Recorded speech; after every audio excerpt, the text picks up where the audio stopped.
পর ইংরেজরা গোটা ভারতবর্ষে তাদের আধিপত্য বিস্তার করে, যার ফলশ্রুতিতে ভারতীয় মুসলিম শাসনের ঐতিহ্য ধ্বংস হয়ে যায়। গোটা ভারতবর্ষে নেমে আসে এক নৈরাশ্যের অমানিসা। পৃথিবীর ইতিহাসে সবচেয়ে বেশি নির্যাতনের শিকার হয় এই ভারত উপমহাদেশের আলেম সমাজ। এ করুণ পরিস্থিতিতেও শাহ ওলিউল্লাহ মুহাদ্দিসে দেহলভী রাহমাতুল্লাহি আলাইহির চেতনার উত্তরসূরি ও সুযোগ্য সন্তান হযরত মাওলানা শাহ আব্দুল আজিজ রাহমাতুল্লাহি আলাইহি স্বাধীনতাকামী আলেম সমাজকে নিয়ে বিদেশি সাম্রাজ্যবাদীদের বিরুদ্ধে দুর্বার আন্দোলন গড়ে তুলেছিলেন। ইংরেজদের অত্যাধুনিক মারণাস্ত্র, পাহাড় সম শক্তি এবং তাদের নির্যাতন নিপীড়ন কোনো কিছুর তোয়াক্কা না করে আল্লাহর উপর পূর্ণ ভরসা করে স্বাধীনতার সপক্ষ শক্তিগুলো একত্র করে আদর্শিক ও সামরিক শক্তি গড়ে তোলার আপ্রাণ চেষ্টা চালিয়ে যাচ্ছিলেন।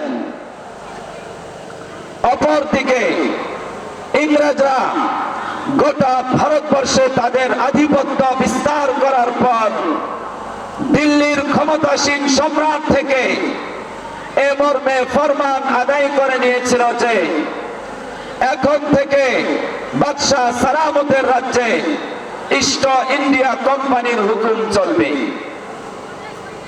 তখন শাহ ওলিউল্লাহ মুহাদ্দিসে দেহলভী রাহমাতুল্লাহি আলাইহির চেতনার উত্তরসূরি ও সুযোগ্য সন্তান হযরত মাওলানা শাহ আব্দুল আজিজ রাহমাতুল্লাহি আলাইহি ফতোয়া দিলেন, এখন থেকে ভারত দারুল হারব তথা শত্রু কবলিত এলাকা, সুতরাং প্রতিটি ভারতবাসীর কর্তব্য হলো এ দেশকে স্বাধীন করা।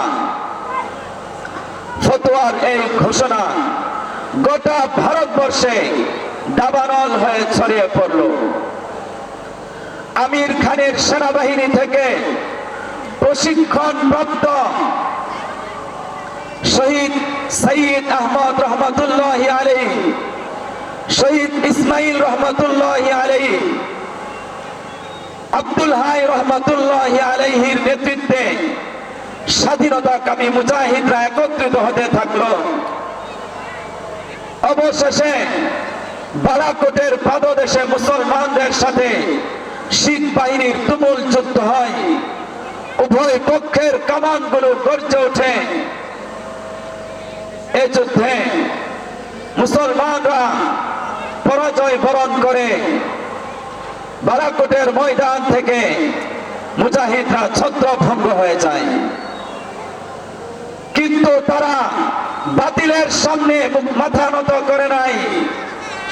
বালাকোটের ময়দান থেকে বেঁচে আসা মুজাহিদরা দেশের বিভিন্ন স্থানে ছড়িয়ে পড়ে স্বাধীনতার আন্দোলনকে আরো শক্তিশালী করেছিল, যার ফলশ্রুতিতে 1857 সালের সিপাহী বিপ্লব ঘটেছিল। 1857 সালের এই যুদ্ধের নেতৃত্ব দিয়েছিলেন হাজী এমদাদুল্লাহ মুহাজিরে মক্কি রহমাতুল্লাহি আলাইহি, রশিদ আহমদ গাঙ্গুহি রহমাতুল্লাহি আলাইহি, সিপাহ সালার সৈনিক হযরত কাসেম নানুতুবি রহমাতুল্লাহি আলাইহি। তারা 1857 সালের যুদ্ধের সময় দিল্লির সন্নিকটে অবস্থিত থানা ভবনে একটি স্বাধীন সরকার ঘোষণা করেছিলেন। হাজী এমদাদুল্লাহ মুহাজিরে মক্কি রহমাতুল্লাহি আলাইহিকে আমিরুল মুমিনিন রশিদ আহমদ গাঙ্গুহি রহমাতুল্লাহি আলাইহিকে প্রধান বিচারপতি এবং সিপাহ সালার সৈনিক হযরত কাসেম নানুতুবি রহমাতুল্লাহি আলাইহিকে প্রধান সেনাপতি করে এ সরকারের অবকাঠামো গঠন করা হয়। কানপুরে শহীদ সৈয়দ আহমদ রহমাতুল্লাহ আলাইহির অন্যতম খলিফার মাধ্যমে এই সরকারের ঘোষণা করা হয়। এই গণবিদ্রোহের সময় অযোধ্যায় আন্দোলন সহ আরো অনেক আন্দোলন গড়ে উঠেছিল, কিন্তু দেশীয় বিশ্বাসঘাতকদের বিশ্বাসঘাতকতার কারণে এবং ইংরেজদের বিশাল সৈন্যবাহিনীর কারণে এই অভ্যুত্থান সফল হয়নি। ক্রমান্বয়ে সব এলাকা আবার ইংরেজদের অধীনে চলে যায়। গণমানুষের রক্তের বন্যার উপর দিয়ে ইংরেজরা তাদের আধিপত্য সৃষ্টি করে। কেন এই বিদ্রোহ ছড়িয়ে পড়ল? কারা এই বিদ্রোহকে উস্কে দিল?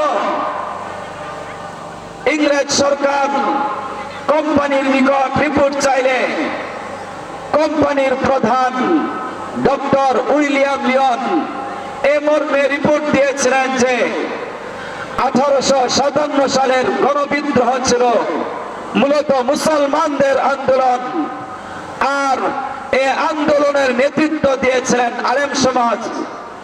সুতরাং মুসলমানের এই চেতনা নির্মূল করতে হলে, মুসলমানদের জিহাদি চেতনা নির্মূল করতে হবে। মুসলমানদের জিহাদি চেতনা নির্মূল করতে হলে মুসলমানদের চেতনার ধারক বাহক আল কোরআন এবং তার ধারক বাহক আলেম সমাজকে নির্মূল করতে হবে।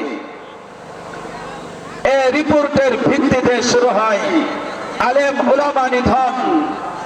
পৃথিবীর ইতিহাসে সবচেয়ে বেশি লোমহর্ষক নির্যাতনের শিকার হয় এই ভারত উপমহাদেশের আলেম সমাজ। ইংরেজরা অর্ধ লক্ষের চেয়ে বেশি আলেম উলামাকে ফাঁসি দিয়ে হত্যা করে, তাদের ঘর বাড়িগুলো আগুন দিয়ে জ্বালিয়ে দেয়, তাদের ধন সম্পদ বাজেয়াপ্ত করে নেয়, ধর্মীয় শিক্ষা প্রতিষ্ঠানগুলো বন্ধ করে দেয়। এ ধরনের নির্যাতন সহ ইংরেজরা উলামায়ে কেরামের উপর আরো নানা রকম নির্যাতন করেছিল, যার ফলে নেতৃত্ব দেওয়ার মতো কোন আলেম তো দূরের কথা, কাফন দাফন করার মতো ন্যূনতম জ্ঞানের অধিকারী কোন আলেমকেও খুঁজে পাওয়া যেত না। ইংরেজরা যেমন আলেম সমাজের উপর নির্যাতনের স্টিম রোলার চালিয়েছিল, ঠিক তেমনি ভাবে সাধারণ মুসলমানের উপরও নির্যাতনের স্টিম রোলার চালিয়েছিল। 1857 সালের 18 নভেম্বর দিল্লির জামে মসজিদ